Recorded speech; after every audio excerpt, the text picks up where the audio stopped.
The night was thick, suffocating, and wrong. No wind, no crickets, just silence, watching, waiting.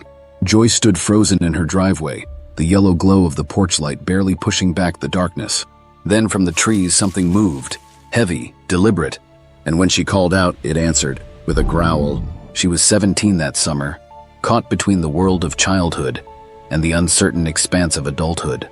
That night she laughed with friends, stealing moments of normalcy. But when she returned home and stepped out of her car, she was met with an oppressive quiet. As she climbed the steps, a sound broke through the stillness, something shifting in the trees, something large. It wasn't the rustling of a breeze, nor the careful movements of a deer. It was heavier, deliberate. The branches swayed high above, disturbed by something heavy and purposeful moving through the leaves. Instinct seized her. Joyce stiffened, her breath caught in her throat. Her mind scrambled for explanations, rationalizing that it must be a buck caught in a tangle of limbs. She clapped her hands sharply, a commanding snap.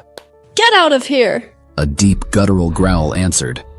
A primal fear, older than thought, seized her. Fear, raw and undeniable, coursed through her veins like ice water. She bolted inside, slamming the door and locking it with trembling fingers. Her heart pounded in her chest. She told herself she imagined it, that the night had twisted sound and shadow into something sinister. It was just the wind, she thought, or maybe a raccoon. But the weight of the encounter settled into her bones, an unease that clung to her skin like the humidity of the coming storm. 2 nights later, the storm arrived, as if mirroring the turmoil within her. Thunder growled through the sky, rolling over the house in tremors of warning, like a giant's laughter. Joyce lay in bed, trying to find comfort in the rhythmic flashes of lightning that momentarily banished the dark. Each flash was a brief respite from the shadows that seemed to press in on her. But in one flash, the world changed. One moment there was darkness, the next there was... Something blocked her window. Joyce's blood ran cold. A towering figure, impossibly tall, its silhouette sharp against the sudden burst of light. It was humanoid but twisted, with long limbs, ears pointed like a wolf's, a muzzle elongated with rows of jagged teeth that gleamed in the storm's glow. Joyce's breath caught in her throat, strangling any scream before it could form. Her body went rigid, every muscle tensed. She couldn't move, couldn't blink, couldn't rationalize what she was seeing. Her mind was a blank, overwhelmed by the sheer horror of the creature. Then it crouched, its massive body lowering with surprising grace. It was staring at her, but its eyes weren't glowing. Not yet. The darkness between them felt suffocating, alive with something ancient and wrong. Joyce felt exposed, as if the creature could see into her very soul. She swore she heard the inhale, slow, deliberate, as it took in her scent. Her heart pounded in her chest, threatening to burst out of her ribcage. Her fingers twitched, her body urging her to move, to run, but fear had taken root, pinning her in place. Her mind raced, trying to find a way out, an explanation, anything but this terrifying reality. Then, in an instant, it was gone. The next flash of lightning showed nothing at the window. Joyce stumbled back, her body finally responding, adrenaline surging through her veins. She couldn't stay in that room. She needed to get away from that window, away from the oppressive sense of something watching. She tore from the bed, her feet barely touching the floor as she bolted down the hallway and into the kitchen. The soft glow of the porch light through the window felt like the last tether to sanity. She grabbed a chair and sat at the table, forcing herself to focus on the open study book in front of her, gripping her pencil so tight her knuckles ached. Then it happened again. The hairs on the back of her neck stood on end, a presence, heavy, watching. She heard it before she saw it. A deep, guttural growl. It started behind her, then rushed along the wall, passing the back door and stopping directly in front of her. Her breath hitched. Every nerve in her body screamed at her to run, but she couldn't. Then, in her head, clear as if someone whispered it right into her ear, a voice. Don't look it in the eyes. If you do, it will come into you. Her body betrayed her. Her chin began to lift, her eyes moving upward, not by her own will, but by something else. No, no, no! She begged inside her mind, trying to fight it. Her fingers dug into the table, white-knuckled, but her head kept rising, as if something was pulling her gaze against her will. The first thing she saw was the glow, an unnatural yellow-green, burning through the darkness like twin lanterns.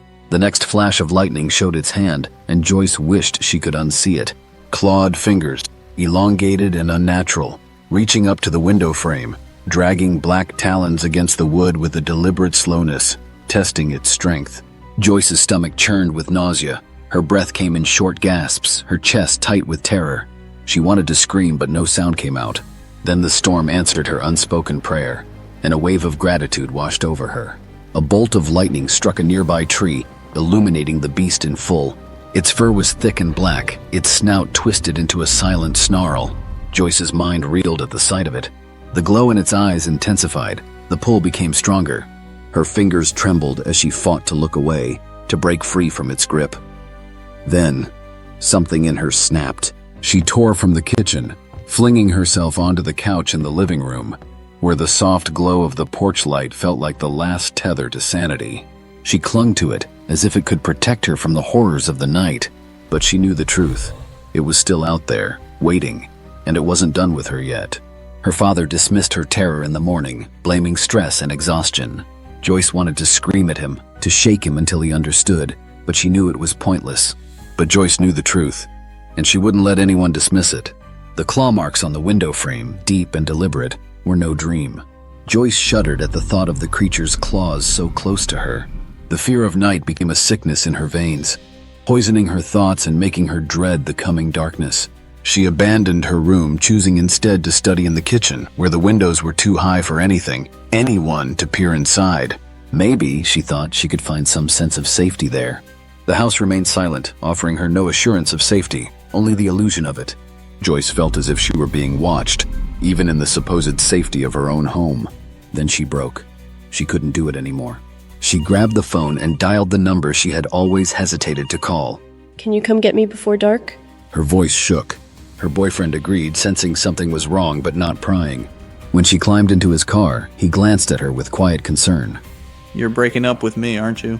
No, She said quickly. I just need to talk. They went to Pizza Hut, the warm scent of melted cheese and oregano doing little to settle the unease writhing in her stomach. She hesitated, fingers curling against the table before finally whispering. I'm being stalked He straightened. By who? Joyce exhaled, her throat dry. by a werewolf. Laughter, the worst reaction he could have had. The sound stung, made her chest tighten, made her stomach drop. But when he saw the tears spill silently down her face, the amusement vanished. Oh my god. He murmured. I'm sorry. I didn't know you were serious. Come to my house tonight, I'll sit up with you. Nothing's getting past my pit bull. She wanted to believe him. That night, as they sat in his house, the glow of a newly released video game flickering on the screen, she felt a sliver of safety. His house was in town, 5 miles from her home, surrounded by neighbors. Nothing could get her here. Then at 3:45 a.m., he stood up, stretching. You thirsty? Yeah, I'll take some orange juice. She watched him walk toward the kitchen at the far end of the long, open room. From her seat, she could see him perfectly. At first, she didn't notice anything wrong, but then he didn't move. He stood frozen, bent slightly over, staring into the refrigerator. What is taking him so long? She muttered, getting up. As she approached, she noticed something strange. The bottles in the fridge were trembling slightly. Then she realized he was shaking. His knuckles were white where they gripped the fridge door. Then they heard it, the low, whining whimper of King outside. Is that your dog? She asked. He didn't answer at first, just kept staring into the fridge as if he were seeing something that wasn't there. Finally, he whispered. It can't be. He never cries like that. The hairs on the back of her neck stood up. The kitchen window was nearly 6 feet off the ground, but when the growl came deep and guttural, it came from there. Oh my god! She whispered. It followed me. It's hunting me. She turned to find him staring at her, his eyes wide, mouth slightly open in sheer terror. Then he grabbed her wrist and ran, dragging her behind him. At 6'2" and 230 pounds, he was far stronger, nearly lifting her off her feet as they bolted toward the bathroom, the only room in the house without windows. But as they ran, they passed the fridge, and in that fleeting moment, he made the mistake of looking. The thing was there. Its green eyes locked onto his. He stopped instantly, frozen mid-stride. She slammed into his back, knocking them both against the counter. He didn't blink, didn't breathe. It had him. Joyce turned her head slowly, barely daring to breathe. The creature loomed outside the window, its massive form hunched to peer inside. It had to be at least 9 feet tall, its head nearly 18 inches wide, covered in coarse black fur. Its snout was unnaturally long, nostrils flaring as it took in their scent. The growl rumbled through the walls, rattling the dishes in the sink. The thing's lips curled back, revealing rows of gleaming white fangs. Its tongue, black as ink, flicked out, gathering the saliva that dripped in thick, ropey strands. She tore her gaze away, remembering the old warning, "Don't look it in the eyes." Her boyfriend wasn't so lucky. The beast snarled, a rumbling sound that echoed in her chest, and she felt it speak directly into her mind. I'm going to kill you. Her boyfriend screamed. With a sudden burst of movement, he yanked her arm and sprinted, dragging her through the living room, down the hall, through his bedroom, and into the bathroom.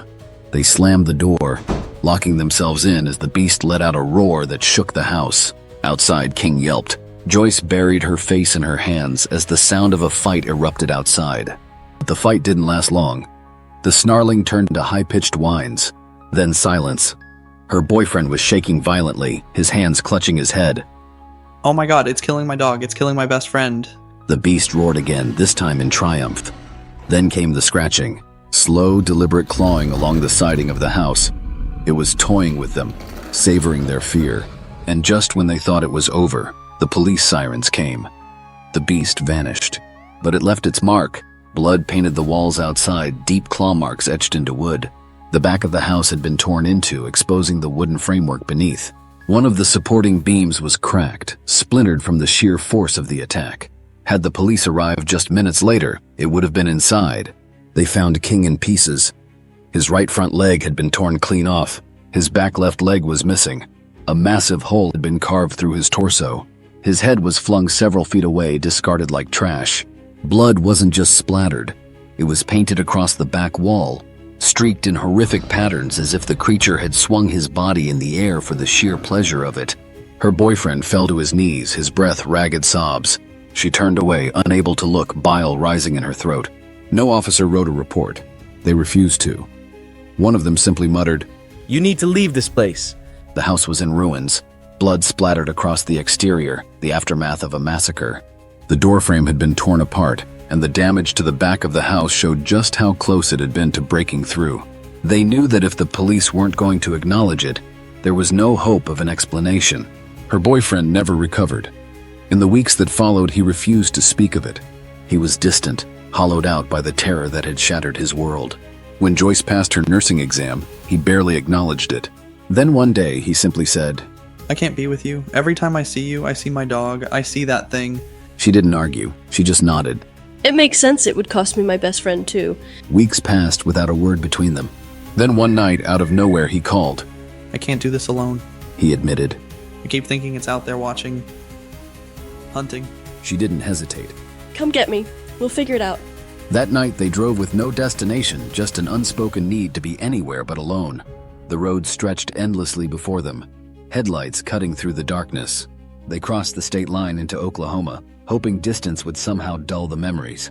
And for the first time since that night, they spoke, really spoke, about the fear, about the guilt, about the thing that had shattered them both. And in that fragile, broken moment, they found something neither had dared to hope for: understanding. They swore never to talk about it. A pinky swear, like children trying to seal away something too monstrous to acknowledge. But the silence didn't protect them. It followed. It always followed. Years passed. They had a daughter. They tried to rebuild. But the past has a way of clawing its way back. The cracks in him deepened, and eventually he shattered. The drinking started. The drugs followed. He disappeared into the bottle, chasing oblivion to keep those glowing eyes from burning behind his eyelids. It was too much. Joyce packed up and moved back home with their daughter. Returning to the place where it all began was its own kind of horror, but she had no choice. The fear of being alone in Oklahoma with a child to protect was worse. She locked the doors, pulled the curtains tight, and prayed that whatever had tormented them had moved on. As the years passed, their daughter grew curious about the father she barely knew. When she was 12, she went to visit him. That night, while he was out, she began watching Silver Bullet on cable. The moment the werewolf came crashing through the greenhouse floor, he lost himself. He rushed into the room, his face pale as if he had seen a ghost. A scream tore out of him, a raw, guttural sound of memory and fear. Turn it off. He roared, his voice cracking. Don't you ever watch things like that again. She was only 12. She thought he was just being mean. It's just a movie, Dad. Ask your mother. His voice broke. He stormed out, slamming the door. When she returned home, she asked. Joyce had no choice but to tell her. She left out the worst bit. She didn't tell her how they found King. She didn't describe the blood-soaked walls, but she told her enough. Enough for her to understand why her father was never the same. Years later, as his body failed him, he called Joyce to his bedside. He finally spoke the words he'd buried for decades. I see it every night. The eyes. The face. I close my eyes, and it's waiting for me. I only ever sleep when I drank enough to pass out. She wanted to tell him he was safe now, but they both knew better. The worst thing we ever did was not talk about it. He said. Promise me you'll tell people. Get it out there. Holding it in will kill you. Another pinky swear. 2 days later, he slipped into a coma. He never woke up. So she told their story. She learned its name, Dogman. Decades later, she still avoids the night. Thick curtains cloak her windows, shielding her from shadows that might move in the dark. Some things never truly leave. She speaks now to warn others. Do not challenge it. Do not look into its eyes. And never ever assume you are safe just because you survived. If you have encountered the unexplainable or faced the darkness yourself, DeadNetStudios is here to bring your story to light. Share your encounter at DeadNetStudios@gmail.com, and together let us unveil the shadows where truth and terror meet. Before we conclude, we want to acknowledge Sibylla Irwin from Sketching Encounters for providing a witness sketch of the creature that haunted Joyce. A twisted, nightmarish visage captured with chilling accuracy, which we are now sharing with you. In the shadows of the digital night, we've wandered far and seen some sights, from haunting tales to eerie lights. DeadNetStudios where fear ignites. So long, farewell from the crimson hollows. We'll be back again with more tales to follow. Keep the lights dimmed and your curiosity high. For in DeadNet's realm, the spirits never die. We've danced with ghosts, chased legends on, through cryptid codes, stories untold. In cyberspace where mysteries unfold, our journey's been daring, brave and bold. So long, farewell from the darkened halls, where shadows whisper and the unknown calls. Keep your eyes wide and your mind astir, for the mysteries of DeadNet are a haunting blur.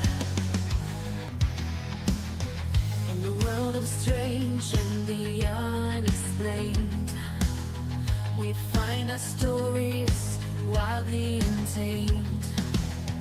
With the video's end, we take a little rest. They find the shadows every best.